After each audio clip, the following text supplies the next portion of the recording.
Spring has arrived on our off-grid patch of land here in the Australian bush, and with it a kind of quiet chaos.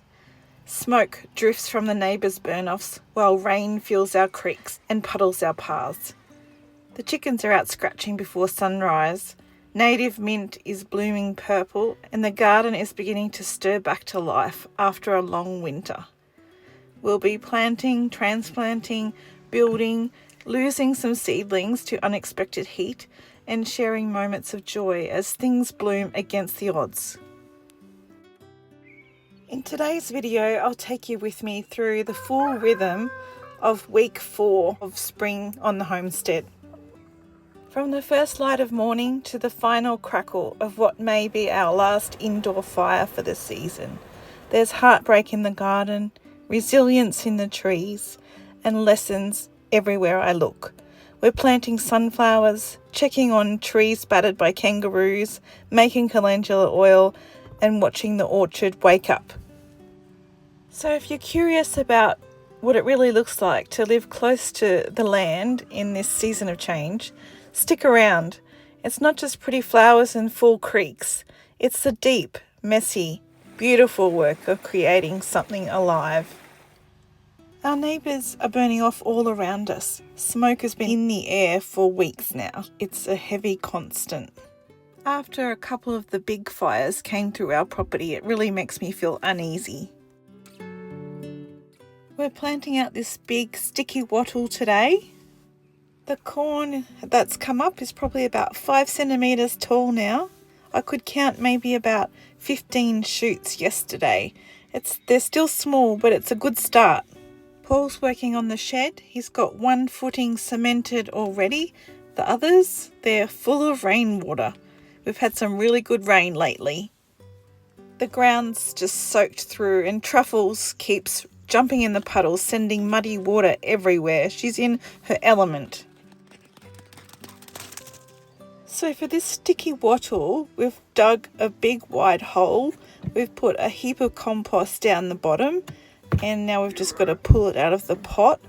The roots were bound but still healthy.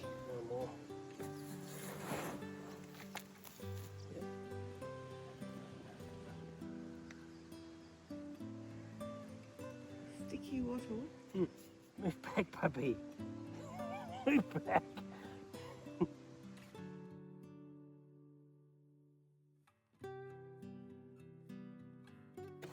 Out of the way, puppy. Puppy. Out. Sticky wattle is a native Australian plant known for its graceful appearance, adaptability, and distinctive sticky leaves. This wattle is a hardy and quick grower, and yet it's still on the list of rare species of Australian plants. It's a graceful large shrub or small tree of dense weeping habit, reaching a height of about 5 metres. We've put it here so that it acts as a bit of a windbreak for us.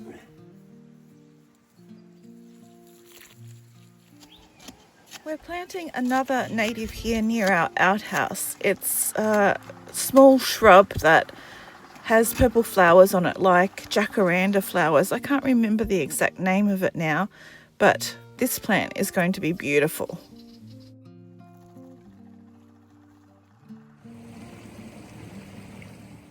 The creek's running full from all that rain that we had recently. So we took a walk this morning to check on the trees down by the creek. The ones that the kangaroos have smashed in the last few weeks. They're all still struggling to come back, but I can see a few new leaves here and there, so that's a good start. The roos have been hard on the trees. I realise now that anything we plant outside of our shed yard has to be protected or it won't last. It's frustrating, but it's the reality here. The ornamental quince is flowering beautifully. Truffles jumped straight into the creek pond. It's only here temporarily from the rain. Truffles is out there swimming and splashing like it's the middle of summer.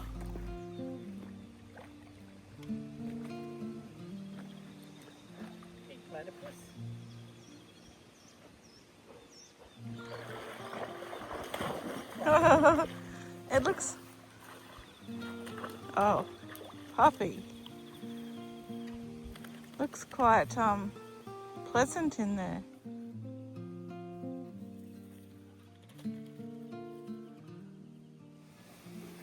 Don't get bitten by a snake. All the swallows build their nests down here under this drain pipe in the creek. Heaps of nests. It's crazy.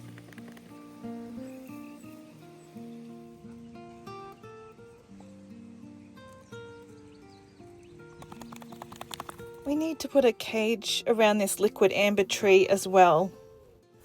The vetch and crimson clover are in full bloom. Can't see the fruit trees for the vetch. They're growing around our nectarine tree here. Our tiny little crabapple is in blossom as well. The cherry tree has got some buds on it, and the plum tree has leafed out beautifully. We've got parsley popping up all over the place, and calendula as well. I love those kinds of surprises when things just pop up on the ground everywhere.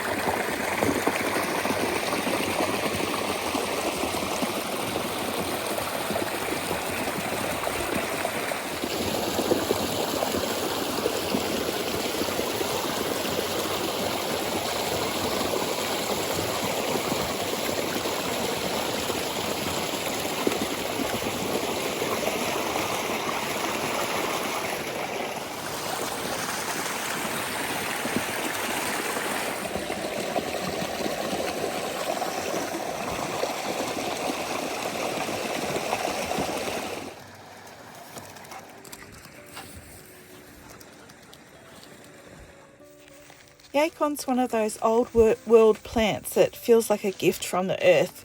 Sweet, crisp tubers that store well. They say that it's very easy to grow once you know what it likes, but this is my first time of trying to grow yacon. Yacon is a heat lover, so you need to plant it once all chance of frost has passed and the soil's had a chance to warm up. So I'm planting mine in mid to early spring. The tubers look very strange. There's two parts to them. The crown rhizomes with the little buds, they look a bit like ginger or dahlia tubers. And these are what actually grow the plant. And then the larger storage tubers are what you eat later on, but they don't sprout. I've planted the tubers about 5 to 10 centimetres deep in this rich, loose soil. And my sunflower seeds have finally sprouted after soaking them for 12 hours and then rinsing them twice a day for about a week. So I'm just going to pop them out in the garden everywhere as well.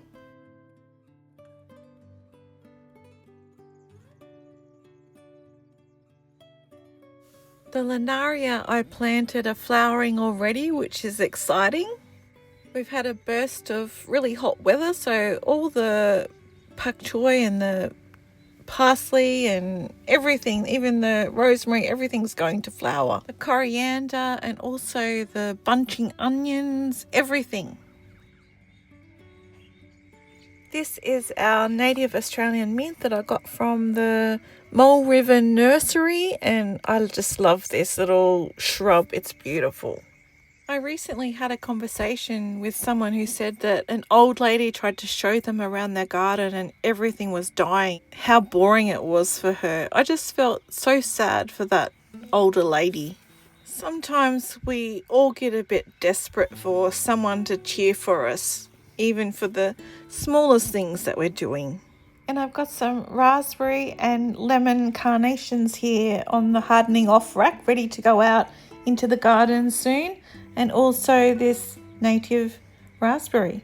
We've got the baby bay as well to go out into the garden, and the galangal is needing to be moved out into the sun now. I made a new jar of calendula-infused olive oil today. It's one of those quiet rituals that feels like medicine for the soul as much as for the skin. Simple, slow, and worth every step. I've packed a clean jar about 2/3 full with the petals of the calendula. Then I pour enough good quality olive oil to fully cover them.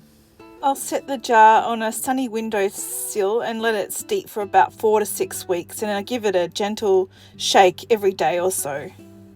The sunlight helps it draw out its healing properties slowly.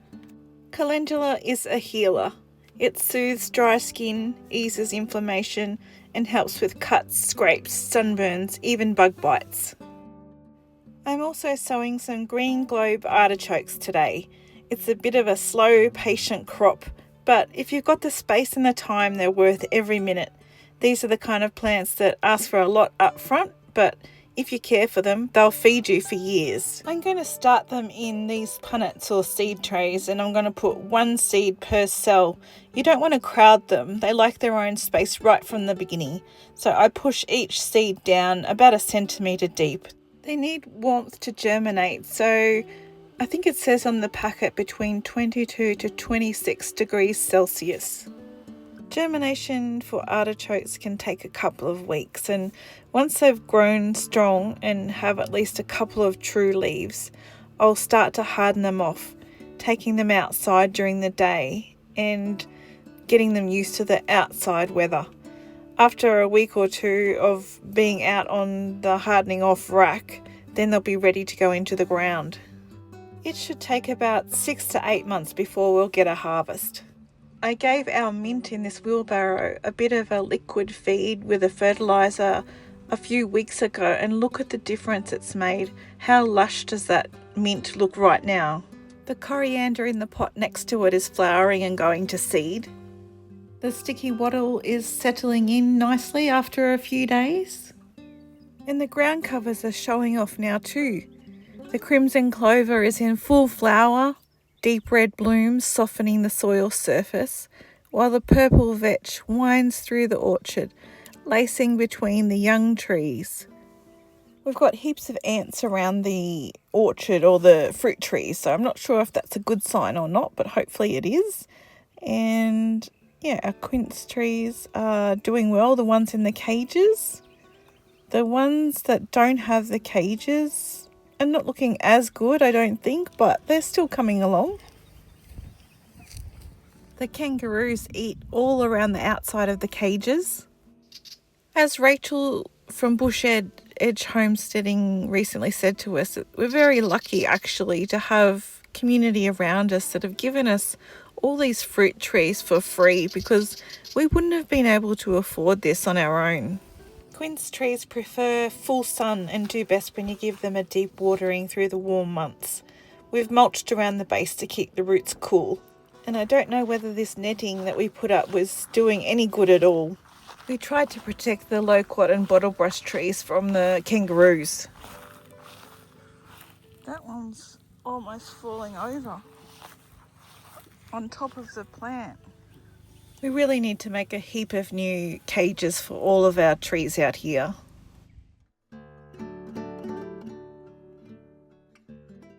I have heaps of cos lettuce here to plant out, and I wanted to put them into my circular garden bed, which currently has some bergamot, some basil cuttings, and some nasturtiums, and some cornflower seedlings.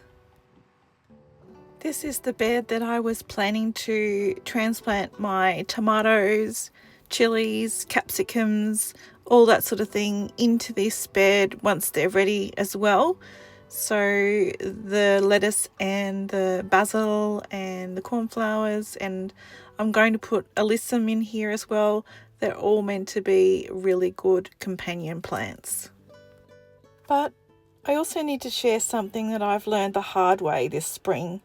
I'm almost embarrassed to tell this story because it's such a rookie mistake. I sowed a couple of hundred of lettuce seeds in the greenhouse, cos lettuce, and they grew beautifully in the trays in the greenhouse, but I rushed it. I didn't let them harden off for long enough, and I planted them out on a hot day, right in the middle of the afternoon when the sun was the strongest. I thought I was helping them, getting them out of those crowded punnets before they got really leggy, but I did a lot more harm than I did good. I didn't really realise until afterwards that this day was actually 8 degrees hotter than this time of year normally in this area. And basically at least half of my lettuce seedlings didn't make it. It was heartbreaking. I made the same sort of mistake last summer in planting some beetroot and some silver beet, but that was summertime, so I could understand it then. But this is just the start of spring, so I thought it was kind of safe. All that time and care that I put in, and I lost so many because I didn't wait. I didn't hold back. I got too excited to see them growing in the soil, to see roots in the ground. So that's something I need to work on. Patience. Waiting for a cloudy day, or at least until the heat softens in the evening, giving them a better chance, a gentler transition. So I'm making a promise to myself and to the seedlings to slow down, to listen better to the conditions, to let things unfold in their own time. So let's see if I can stick to that promise. The corn seedlings seem to be doubling in size every few days. And now we've also got our carrot seedlings popping up now too. Our scarlet runner beans are also popping up at the back there, as well as a couple of sunflower seedlings too. Scarlet runner beans are one of those plants that seem to bring life wherever they grow. Their vines climb high, their flowers are bright red and full of nectar, and they feed both people and pollinators. But they're more than just beautiful. I like to plant the corn near them for a few reasons. The main reason is that they fix nitrogen in the soil, so they're taking it from the air and converting it into a form that other plants, like the corn right next to it, can use. It's like they're feeding their neighbour as they grow. All the welcome swallows are back here. They migrate with the warmer weather, so they come back here in springtime, and they're a native Australian bird, and they are extremely agile flyers, and they eat insects all the time, and as well as while they're in flight. They actually memorize the insects' activity routines to make their foraging more efficient. They remind me a bit of Robin from Batman and Robin with the little black eye patches they have. Anyway, I'm hoping that they're eating all the flies that have come with this warmer weather, as well as all the big spiders and things like that out there.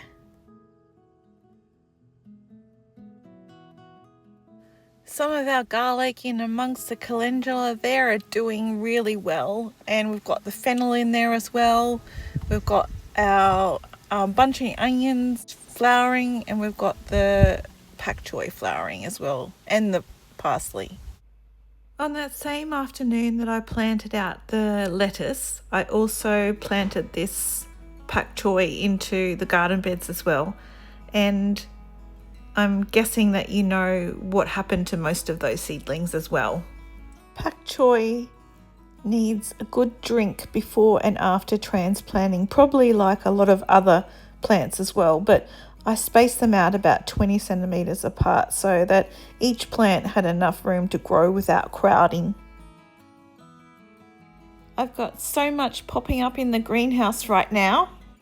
I've got more salmon coloured zinnias, I've got golden marguerite alyssum, I've got nasturtiums, lanarias, I've got yarrow, and I've got celery popping up.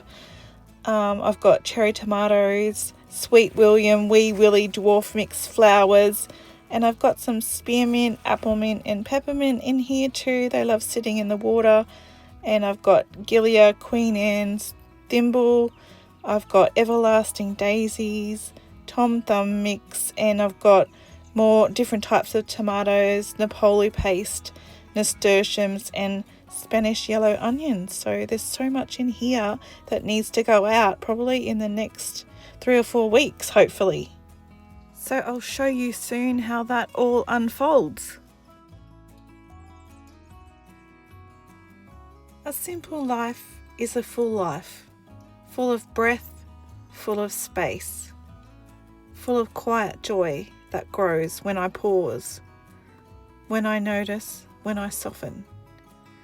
Here in the garden, the ordinary moments shine.